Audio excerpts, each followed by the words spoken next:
God's story, entering the promised land.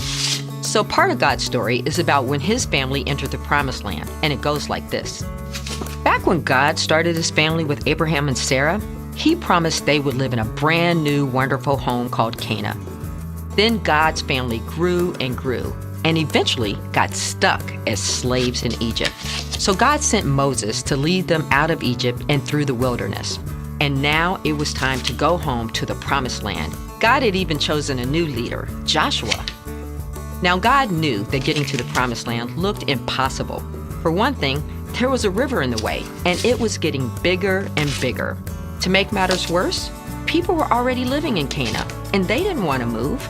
But remember, kids, with God, nothing is impossible. Fortunately, Joshua knew that. So he told all the Israelites, "You will soon know that the living God is among you." God had told Joshua he was about to do something incredible. So Joshua obeyed everything God told him to do.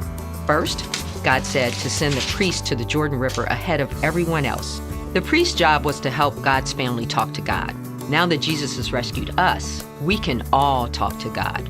But back then, priests had to help. Anyway, the priests were going to carry something called the Ark of the Covenant. It was where God's family kept special things God had given them, like the 10 Commandments, a jar of manna, and the staff Moses' brother carried. It was a reminder that God was with them. They had been chosen by God, and he would take care of them. Well, Joshua told the priest to carry it to the water's edge, then step right into the Jordan River, even though it was flooded. God said that once they stepped into the Jordan River, he would stack the water up on both sides. And he reminded them that he could do that, because after all, he is in control of the whole earth. It probably felt really scary to step into a flooded river, but they trusted God, so they obeyed. And guess what? Once their feet were wet, the water stacked up on both sides, just like God promised. A dry path formed, and the whole nation of Israel crossed the Jordan River. Best of all, everyone saw how powerful God was. In fact, other nations would hear about what happened and see how powerful God was too. Instead of attacking the Israelites for crossing into the land, they would hide in their cities. But for now, the people were thankful to be in the promised land and believed that God could help them not only cross the river, but eventually move into their home. God didn't want his family to forget that either. So he told Joshua to send 12 men to get one stone each and pile them up. Every time they returned to the Jordan River, they would see the pile.